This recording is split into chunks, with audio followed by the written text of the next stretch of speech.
سلام دوستان، من تارام، خوش اومدین به کانال من سفرنما. امروز اومدیم گستاون، یکی از قدیمی ترین محلهای ونکوور، جایی که میگن ونکوور از همینجا شروع شده. بریم ببینیم چه خبره. اینجا پر از تاریخ و داستانه.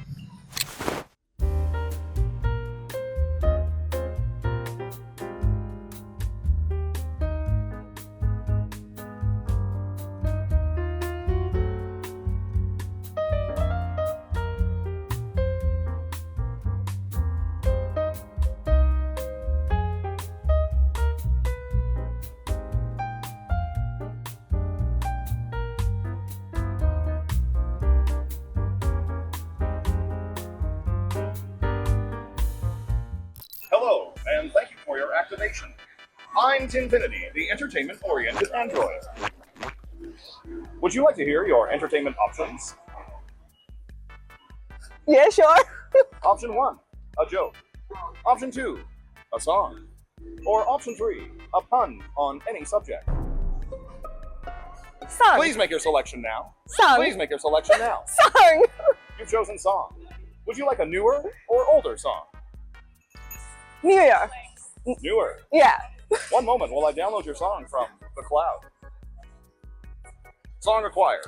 You'll have to join me at the appropriate time. Sure. You'll know when. Song begins in 3. Don't you want me like I want you, baby? Don't you need me like I need you now? Sleep forever and tonight go crazy. All you gotta do is just meet me at the... Sorry, I didn't remember it. Thank you.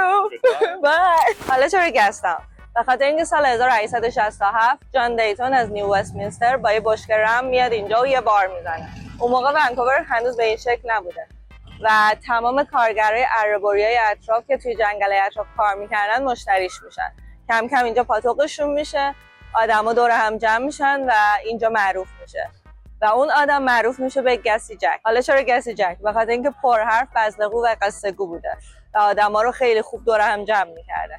کم کم آدما میان، حتی آدمای دیگه میان رستوران‌ها و بارهای دیگه میزنن و کم کم شهر شروع میشه و اینجا رونق میگیره. اما این داستان گسی جک وجه سیاهی هم داره. توی فوریه سال 2022 مجسمه‌شو از اینجا برمی‌دارن. تا 3 سال پیش مجسمه‌ش اینجا بوده.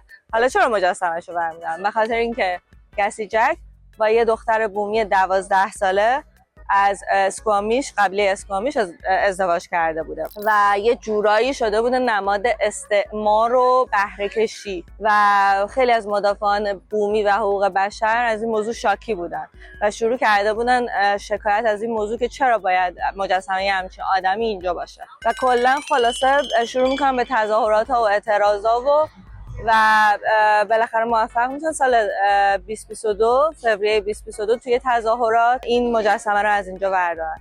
به خاطر اینکه این مجسمه کلا خیلی برای بومی ها حس بدی می آورده و حس اون استعمار و حس اون قتل فرهنگی و تاریخیشون رو بهشون یادآوری میکرده. برای همین خیلی از این موضوع ناراحت بودن و بالاخره بعد از سالها 3 سال پیش مجسمه‌شو برد.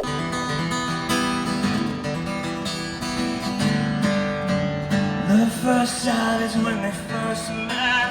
The boy and the girl through the scene and the sand. She held his hand and put him close to her side, knowing one day it would make her his wife. Sweet till stood me. Year to the day since the story began, and still the lovers they walk hand in hand. But the boy had a secret that brought to the night, telling the girl he would make her his wife. The cold crept into his heart and his mind. He left his love with a note by side. He read, "No one can save me from my destiny." The voices keep screaming right on through the night. Where were you when the boy took his own life? The voices keep screaming right on through the night. Where were you when the boy took his own life? Sweet understood me. Sweetheart, destiny.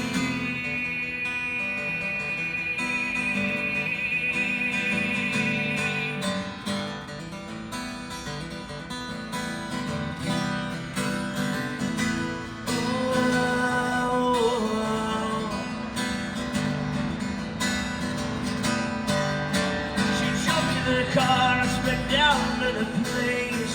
A top of the cliff where her voice might have changed. The engine was screaming as loud as a pain. No, she never seen sweetheart again. She ran to the edge of the land that night. Stood on the place where all the dreams had died. She threw herself out into the pouring rain. Her heart lost and broken again. And the voices keep screaming right on through the night. Where were you when that girl took her own life? The voices keep screaming right on through the night. Where were you when that girl took her own life? یکی از جاذبه های مهم گستاون همین استیم کلاب ساعت بخاریه که الان پشت سر من میبینیم که سال 1977 برای پوشوندن سیستم گرمایشی که زیرزمینی سیستم گرمایشی اینجا ساخته شده و جزو معدود ساعت‌های بخاره.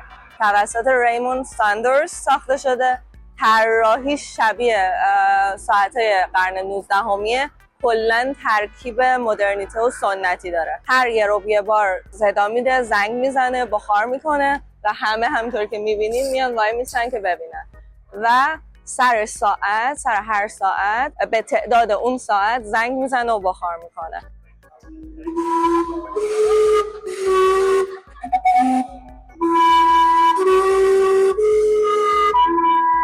اینا رو خیلی قشنگه. همشون نمادهای کانادان دیگه.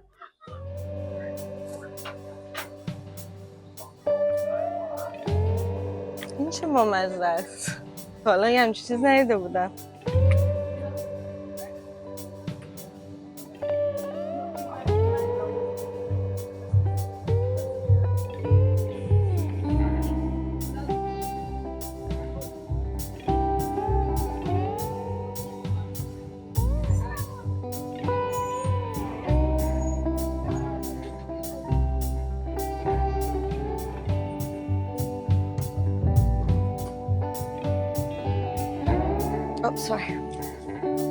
گستاون الان دیگه فقط یه محله نیست، یه جای قشنگ توریستی و جزء تاریخ مهم ونکووره.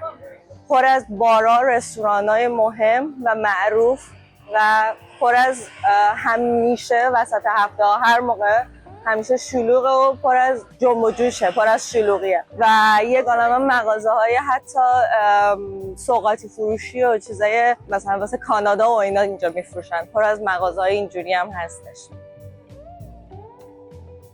میرم ما هم بریم یکیشو ببینیم.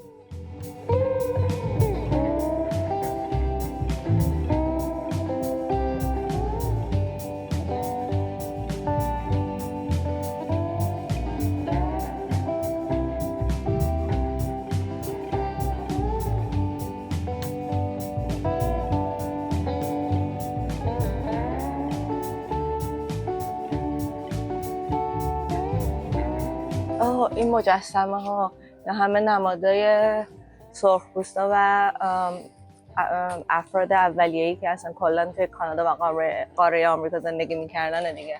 سرخپوستا کلا اولینا بودن.